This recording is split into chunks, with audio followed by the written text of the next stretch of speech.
ওই বিলকিসের 12,000 সৈন্য ছিল। কত? 12,000 সৈন্য লিডার ছিল।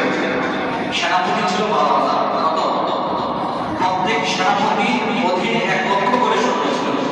মানে ছোটখাটো, জোরে বলেন না ছোটখাটো, যে এটা তো রাজত্ব কাঁপিয়ে দেওয়ার মতো, তাই না? লক্ষ লক্ষ সৈন্য। এখন সুলাইমান আলাইহিস সালাম চুপ হয়ে গেলেন। যত রাগ ছিল তাকে মেরে ফেলবে, সেই কথা। আচ্ছা, এই ঘটনা